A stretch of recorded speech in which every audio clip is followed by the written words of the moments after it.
10 फरवरी को प्रधानमंत्री करेंगे परीक्षा पर चर्चा। ये इस वक्त की बड़ी अपडेट है। 3.5 करोड़ से ज्यादा छात्रों ने रजिस्ट्रेशन करवाया है। 10 फरवरी को भारत मंडपम में होगा कार्यक्रम और 10 फरवरी को प्रधानमंत्री मोदी परीक्षा पर चर्चा करेंगे। परीक्षा के समय से पहले कई साल से प्रधानमंत्री मोदी परीक्षा पे चर्चा करते आए हैं स्टूडेंट्स के साथ और उनसे ये इंटरेक्शन उनका रहता है। इस बार भी 10 फरवरी को इंटरेक्शन होने जा रहा है, जिसमें प्रधानमंत्री मोदी छात्रों से चर्चा करते हैं, उनसे उनके भविष्य का प्लान जानते हैं और उन्हें यह भी समझाते हैं कि परीक्षा में कम नंबर आने का अर्थ भविष्य समाप्त हो गया। ऐसा बिल्कुल नहीं होता। परीक्षा देने से पहले किसी प्रेशर में नहीं रहना चाहिए। उनसे उनकी जनरेशन की बातें होती हैं, उनसे उनके लक्ष्य की बातें होती हैं और बहुत कुछ मनोवैज्ञानिक और भविष्य की जो नींव है या बच्चे जो देश का भविष्य है वो किस दिशा में जाना चाहते हैं, उन सब से जुड़ी हुई चर्चा प्रधानमंत्री मोदी इन तमाम स्टूडेंट से करते हैं एग्जाम टाइम में। 10 फरवरी को पीएम परीक्षा पर चर्चा करेंगे। 3.5 करोड़ से 3.5 करोड़ से ज्यादा छात्रों ने इसके लिए रजिस्ट्रेशन कराया है। 10 फरवरी को भारत मंडपम में ये कार्यक्रम होगा।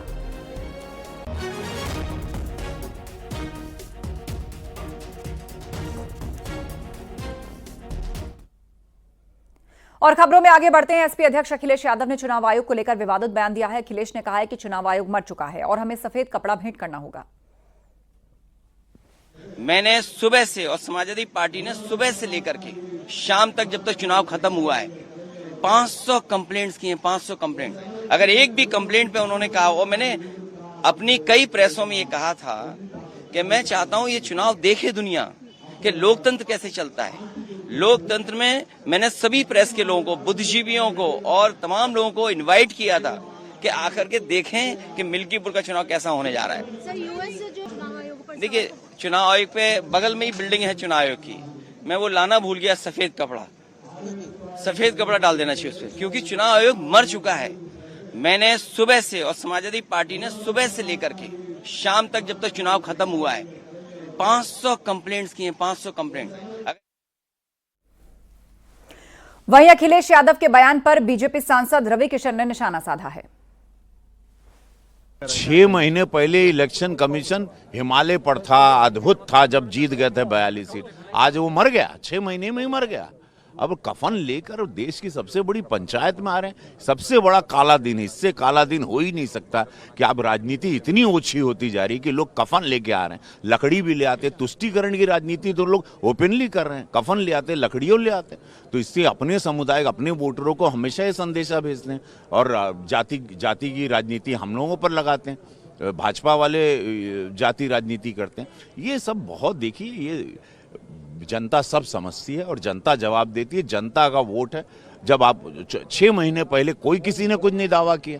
6 महीने पहले वही डबल इंजन सर, वही योगी महाराज जी वहाँ मुख्यमंत्री उत्तर प्रदेश से, यही डबल इंजन सर, और अचानक आप अब सब ये हजम तो नहीं होता। लेकिन हाँ, इससे ओछी राजनीति और सदन की गरिमा को इतना तार तार करेंगे विपक्ष, ये हम नहीं सो। विपक्ष अपने सबसे अजीब से रूप में आ चुका है। ये देश भी शॉक्ड है कि लोग कफन लेके अब पहुंच रहे हैं। अरे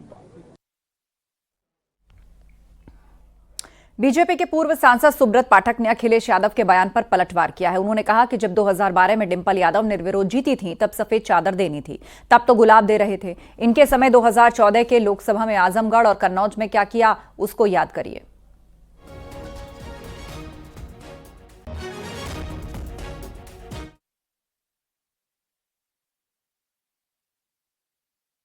मिल्कीपुर उपचुनाव को लेकर लगातार बीजेपी भरोसा जता रही है कि वो जीत रही है, लेकिन अखिलेश यादव जो है वो चुनाव आयोग के ऊपर आरोप लगा रहे हैं। उन्होंने कहा कि चुनाव आयोग को तो सफेद चादर दे देनी चाहिए, वो तो मर गया है। मुझे लगता है कि अखिलेश यादव जी 2012 में अगर चुनाव आयोग को चादर दे देते, जब ये इनके मुख्यमंत्री रहते हुए इनकी पत्नी निर्विरोध कन्नौज से सांसद चुनी गई थी, तो ज़्यादा अच्छा होता। लेकिन तब तो इन्होंने गुलाब का फूल दिया। किस प्रकार से कन्नौज लोकसभा में इनकी पत्नी निर्विरोध हुई, मुझे लगता है वो कला भी इनको बतानी चाहिए। दूसरा, जिस प्रकार से भी चुनाव होते थे, जिनके मुख्यमंत्री रहते हुए, चाहे 2014 की लोकसभा का चुनाव कन्नौज हो, चाहे आजमगढ़ हो, क्या किया था इन्होंने, कोई भूल सकता है क्या? कोई भी चुनाव प्रक्रिया हो, चाहे अखिलेश जी मुख्यमंत्री रहे हो, चाहे इनके पिताजी मुख्यमंत्री रहे हो, वो किस प्रकार से घटी है, चाहे पंचायत के चुनाव हों, चाहे कोई भी चुनाव, किसी प्रकार के चुनाव इनके समय पर हुए हों, उसमें किस प्रकार से इन्होंने लोकतंत्र को लूटा है, इसमें कोई कहने की बात नहीं है। सबसे बड़ा विषय कि जब बैलेट पेपर चला करते थे, किस प्रकार से इनके गुंडे माफिया वोटों को लूट लिया करते थे। जिन गांव से इनको वोट मिलना नहीं, उन गांव में लोगों को निकलने नहीं दिया जाता था। सब ने देखा है, सब जानते हैं। और किस प्रकार से इनके राज्य में पुलिस किस प्रकार का काम करती थी, वो भी सबको पता है। तो मैं समझता हूं कि शायद अखिलेश जी को जो कुछ करते रहे हैं, शायद उनको वही ध्यान में आ रहा है कि दूसरा भी ऐसा ही कर रहा होगा।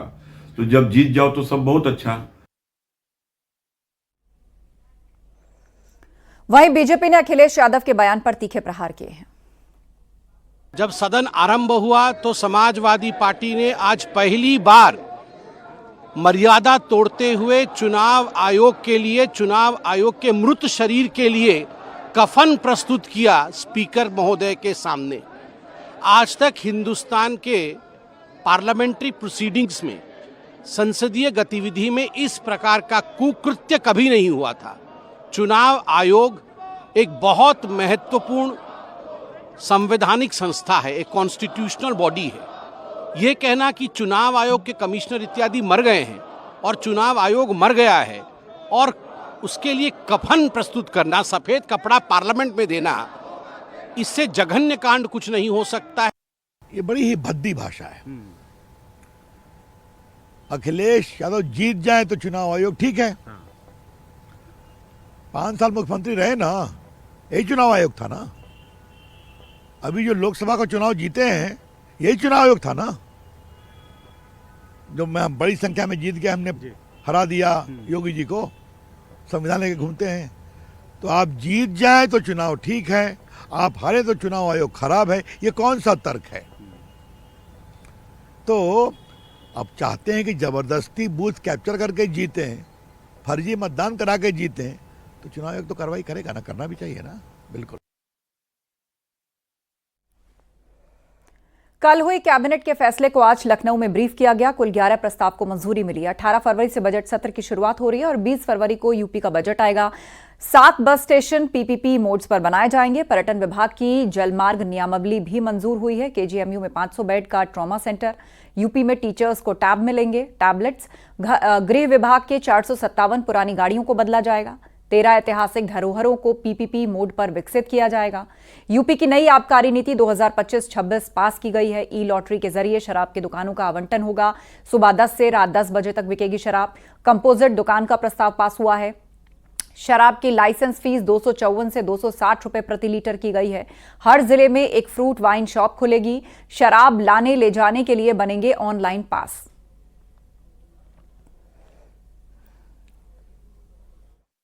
वित्तीय वर्ष 25-26 की आबकारी नीति में सबसे बड़ा जो हमने जो फैसला लिया है, वो इस वर्ष हम लोग ई लॉटरी के माध्यम से प्रदेश की समस्त देशी मदिरा की दुकानें, कंपोजिट दुकानें, मॉडल शॉप्स और भांग की दुकानों के व्यवस्थापन की हम लोग को कराने का हम काम कर रहे हैं। 7 वर्षों से लगातार नवीनीकरण हो रहा था, लेकिन इस बार हम लोग ई लॉटरी के माध्यम से इसको व्यवस्थापन की प्रक्रिया को आगे बढ़ा रहे हैं।